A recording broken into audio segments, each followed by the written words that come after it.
ministre bi ñu dénk wàllub communication. Alors très rapidement dañuy dellu si waat nag ci beneen point boo xamante ne dafa jëm ci wàllub nawet wi gis nañ nag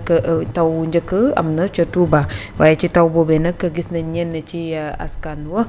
daal di génn di wax ne nag taw bi bëriwul sax waaye gis nañ ne am na zone yoo xamante ne mu ngi am ndox loolu nag tax ba ñu bëgg a def ab taxaw ci wàllu wi nga xamante ne moom moo jëm ci nawet wi ak conseil interministériel bi nga xamante ne jotoon nañ ko def ci wàllu woowu. Alors Omar très rapidement si kaawu Touba bi nga xamante ne démb taw bi bëriwul waaye gis nañ ne am na zone yoo xamante ne am na ndox. waaw côté ñaari tali bi xaw ma ñaari étage oui waaw soriwul jumaa mais bon man moom jàpp naa ni gars yi ak lépp lu ñu mënti def moom inondation dina am parce que quand même day am xam nga wan problème moo am xam nga doyen c'est que politique. mais gars yi bii seen nawet la de. mais bii moom seen nawet la mais inondation moom. bu fekkee Omar moom nii la day moom nii la moom day ñëw rek jaar ci digg bi. inondation day am xam nga lu tax ma wax loolu. tey gis nañ ni y a des changements climatiques. maanaam taw bi dafa gën a bëri. léegi tey nan nga mën a def pour inondation bañ a am mooy nga def ay gros ouvrage est-ce que yow seetlu nga ni ba nguur gi toogee ba léegi est-ce que ki nga xam ne nii moo ngi leb à gauche à droite ay 40 milliards ak 50 milliards 60 milliards est-ce que kooku mën na defar ay ouvrage yoo xam ne nii mën na tere inondation am est-ce que loolu mën na nekk est-ce que tey jii man ba ma gisee nguur gi ba mu toogee ba léegi gisuma fi benn ouvrage peut-être nag Touba am na ay ouvrage yoo xam ne commencé nañ ko defar pour peut-être wàññi inondation yi loolu mën na am peut-être mën nañu wàññi inondation yi mais gëm naa ni inondation dina am loolu moom mënul ñàkk parce que léegi nag loolu xam nga maanaam mën naa leen ci bañ a blâmer mais ci benn côté laa lay blâmer mooy en fait quand tu es dans l'opposition nga gis benn Macky Sall moo nekk au pouvoir wala benn Ablaye Wade moo nekk au pouvoir nga naan way Ablaye Wade liggéeyul moo tax inondation kii def kii mais man yaakaar naa ni Macky Sall par exemple lu mu def ci lutte contre les inondations yaakaaruma ni ñiy def ko parce que man je connais beaucoup de quartiers même dans la banlieue ay quartiers yoo xam ne nii quand même boo fa duggee da ngay gis ni ay côté Yëmbal yenn quartiers yoo xam ne da ngay gis ni xaw ma Promoville la xaw mais da ngay gis ni quartiers yi quand même du jour au lendemain gars yi changé nañ ko def nañ fa ay canalisation def nañ fa ay pavage mais le problème avec ce nouveau gouvernement là mooy xoolal notre budget quand même on a un budget de 6 000 milliards je crois mais Sénégal bu fekkoon am nañ un budget de 10 000 milliards mën nga ne c'est un gouvernement on a de l'ambition par rapport à beaucoup de choses mais ce gouvernement là yaakaaruma yenn lenn lu bëri ñu mën koo def parce que loolu waaw infrastructure yi non yaakaaruma ko parce que aujourd'hui l'argent c'est le nerf de la guerre te on n'a pas de l'argent quand même il faut qu'on se dise la vérité xaalis amul ci réew mi des fois la ñuy dem sur le marché de l'UEMOA leb à gauche des fois ñu leb 40 milliards te gis nga échéance yu ñu koy lebee yoo xam da nga koy war a leb da nga ko war a fay dans 1 an ainsi de suite donc on a ce problème là donc état bi moom ren bu inondation amul dina ma jaaxal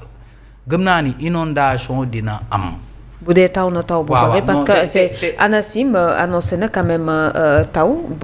ci période bi nga xamante ne moom moo nekk te gëm naa ni dina taw te gëm naa ni dina taw Fatima très bien parce que boo xoolee à travers le monde quand même boo xoolee les changements climatiques gis léegi perturbation nag gouverner c'est prévoir léegi nag xaw ma ñoom ce qu'ils ont prévu par rapport ak wàllum infrastructure pour lutter contre les inondations on va voir gisaguma tamit ay comme li ma doon gis yeneen nawet yi comme par exemple zone de captage yow côté alors en conseil des interministériel waxoon na itam ñu jël li nga xamante ne moo di def entretien bi réhabilitation wu li leen di ouvrage yi mais également mu joxe woon également des instructions yu jukkee woon ci ministre bi surtout ci crue bi nga xamante ne amoon na ci zone nord bi ndax taw bi bokkoon na ci li taxoon mu déborder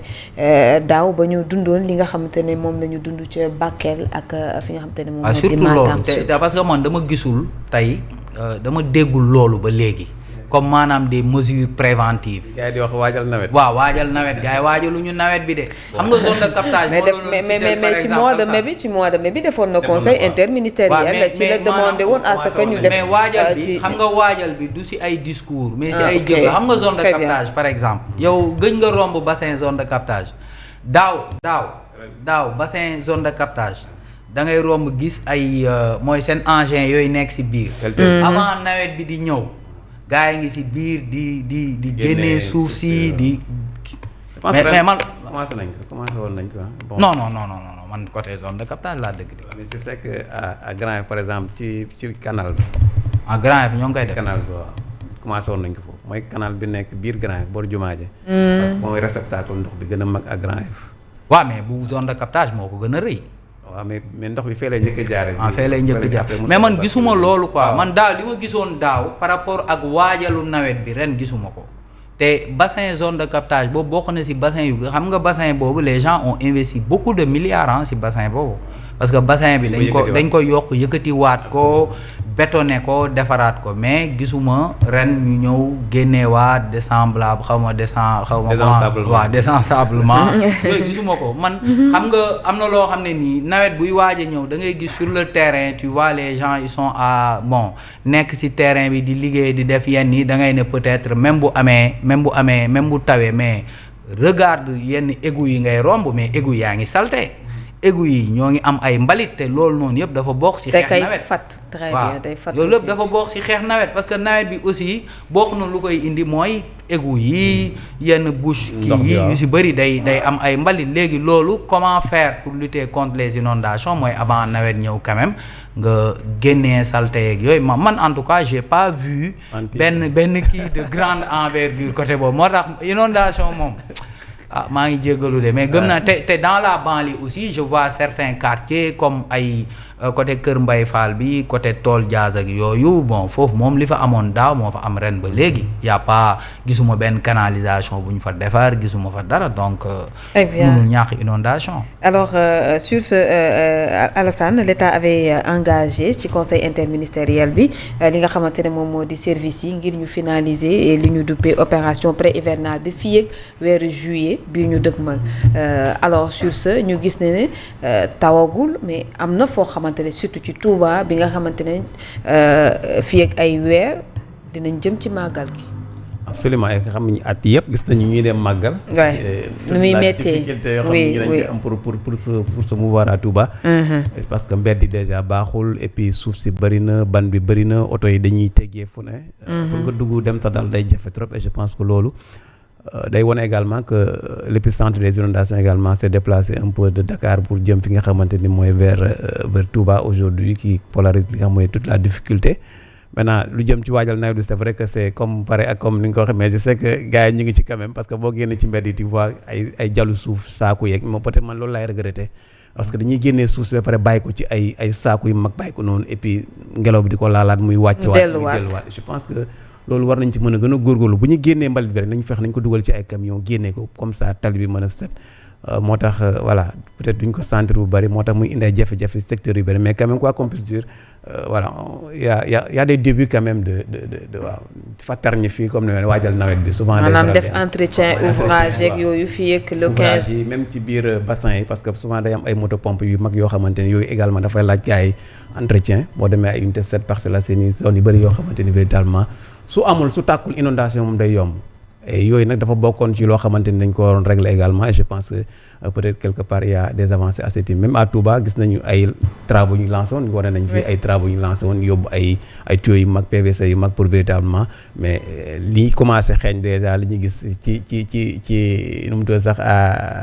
taw 10 minutes taw 10 minutes ñu gis ko foofu nga xamante ni mooy ñaari étage et ku ne xam ne ñaari étage daanaka par ci diggu Touba la nekk parce que sorewul dara ak jumaa ji donc et puis il y a des travaux également yu ñu entamé ci jumaa ji aussi travaux yi boo ko entamé te yeggali yoo ko tu poses un autre problème parce que ndox bi bu ñëwee foofu également mun na nekk source de danger surtout xale yi parce que day doon ay pax yoo xam ne ndox mën na fa dugg et puis ay risque la parce que duñ ko sécuriser pour que ndaw ñi mën a yegg dugg foofu noonu et je pense que il faudrait bu ñuy yu mel noonu véritablement ñu koy baral pour que véritablement ñu mën a régler les problèmes en amont parce que mënul nekk saafara bu nar a juri jàngoro parce que bu ñu ko bàyyi noonu te yeggalee ko mooy li dal waa Kër Massar lancé woon nañ ay travaux boobu ba léegi mais on a vu également le problème reste entier ci ay chantiers inachevés et je pense que yooyu waral bu ñu tàmbalee ay mbir dañ ko yeggali comme ça ñu xam ne au moins on a fait des avancées maintenant li nga wax sa dëgg également taw bi ren nee nañ dina bëri et je pense que nag il faut prévenir beaucoup de prévention surtout ci yooyu noonu maintenant Touba moom ku ne xam na ni jafe-jafe la donc il faudra s'investir surtout ci dafay tomber ak période màggal bu doon sax en temps normal peut-être du bëri problème noonu mais en période màggal voilà day polariser des millions de personnes et ça pose un réel problème donc état war na ci mën a gën a góor on a annoncé beaucoup de milliards mais gis nañ ne dans la réalité voilà ça traîne li nga wax ça pose un problème et puis problème xaalis la quoi qu'on puisse dire et moi c'est la première fois que je vois un président de la République du Sénégal se déplacer pour une tournée économique amul pose pierre amul inauguration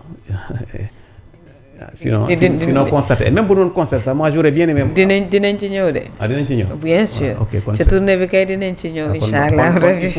il faut sincèrement ci assainissement moom li nga wax la rek fu mu toll nii les gens sont dans des travaux justement donc de voilà jéem a fàttali ñi parce que li nga wax ça engage 2 milliards. et je ne pense pas que fu mu toll nii ak fi ñuy lebee ay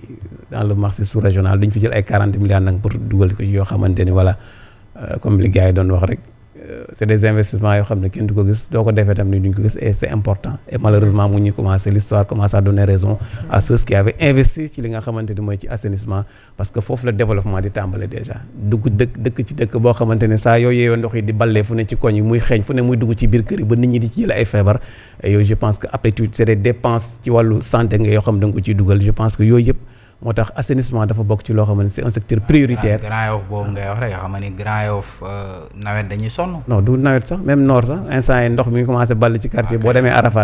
Arafat ay yenn quartier yu bëri yoo xamante aujourd'hui ndox bi commencé ba dugg ci biir kër yi te tawagul c'est-à-dire ndox yi nit ñi di sangoo. waaw ci ndox yooyu rek déjà moo commencé inondé kër yi ma sotuma laa bu tawee. Grand Yoff ni ñuy sonnee je pense que loolu rek déjà. ça donne un avant-goût ci li nga xamante ni mooy ci liy xaar en termes de chantier ci wàllu